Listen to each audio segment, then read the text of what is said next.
The death of online freedom or fair competition? The US repeals net neutrality rules designed to secure an open internet. The online response is explosive. Bitcoin hits another high. Venezuelans opt for the volatile cryptocurrency over their own highly inflated bolivar. I'm Ben Fazoulan. Let's do business. Democrats say the Republicans are handing the keys to the internet to a handful of multi-billion-dollar corporations. The US communications regulator has ditched the long-time principle that all web traffic must be treated equally. On the internet highway, small websites haven't had to compete with the likes of Facebook, YouTube or Netflix until now. Everyone's been treated the same, basically. But the net neutrality overhaul means providers could begin charging websites and online services for their data volumes, which could lead to preferential treatment, meaning a fast lane and slow lane for internet traffic. Well, new startups without the resources of bigger companies would feel the pain and be knocked out of the race altogether. That would result in fewer choices for consumers, and the major corporations could simply pass on the added costs to customers. In other words, streaming movies or music could be set to get more expensive. The move is part of US President Donald Trump's push to undo Barack Obama's work and scale back regulation in several economic sectors. Net neutrality rules banned internet providers from giving preferential treatment to certain websites. After the FCC vote, that seems to be a thing of the past. The ending of net neutrality has been met with fury by millions of internet users, both online, through social media, and offline at this protest outside the FCC headquarters. They say consumers will be forced to stump up the costs of, say, paying for faster access to their favourite sites, or even paying to access certain websites at all. Web firms say it will saddle content platforms with costs that they will be forced to pass on to their consumers. The chairman of the FCC saying it's not the role of the regulator to dictate business models to the market. It is not the job of the government to be in the business of picking winners and losers in the internet economy. We should have a level playing field and let consumers decide who prevails. But for Democrat Commissioner Mignon Clyburn, it signaled a dereliction of duty. I dissent. The public can plainly see that a soon-to-be toothless FCC is handing the keys to the internet, one of the most remarkable, empowering, enabling inventions of our lifetime, over to a handful of multi-billion-dollar corporations. The companies argue they need the money. Internet users are demanding faster connections for ever more devices, and that infrastructure will add billions in costs to their balance sheets. There has already been legal opposition to the ruling.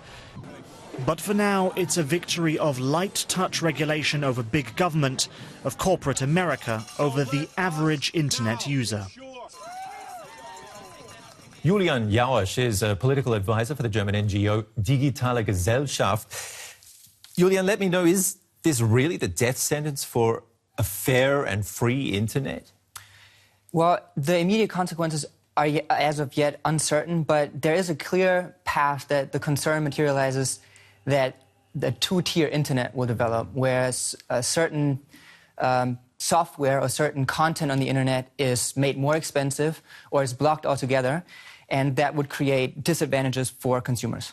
The Democrat Senator Bernie Sanders had an interesting quote. He said the internet will be for sale to the highest bidder, basically. Others fearing it could further deepen the divide between rich and poor. Also, this tweet is quite interesting. YouTube star Alana Pierce tweeting that she's devastated, writing, "The internet is the only bridge that successfully connects people of low income to those of high income, giving voice near equal weight," basically. What happens when that bridge disappears?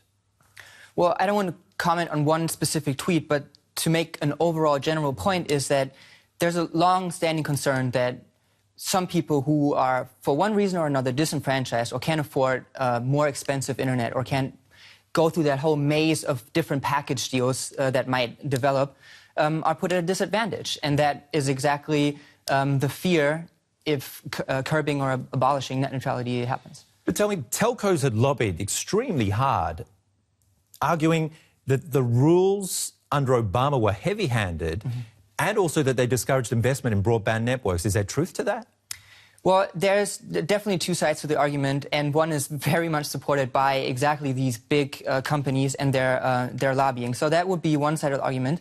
The other side is that if you have net neutrality, you encourage innovative and competitive startup companies to offer new services, and they cannot afford to negotiate for or pay for a fast lane internet access. And so in that way, innovation is actually stifled in this case. Why are some of the bigger companies against it, though? Those who could probably afford it, why have they been against it? Well, I think there has been a shift between the companies because the YouTubes and the Facebooks and the Amazons of the past have grown now, so also their interests have changed. But it is also interesting to note that there has been broad, bipartisan, popular, and also corporate support for net neutrality. So it's really the internet service providers versus the content providers that have shaped the debate in this case. And are we just talking about the US here? How's this going to carry over to Germany, to Europe, the rest of the world? Well, for now, we're just talking about the US, for sure.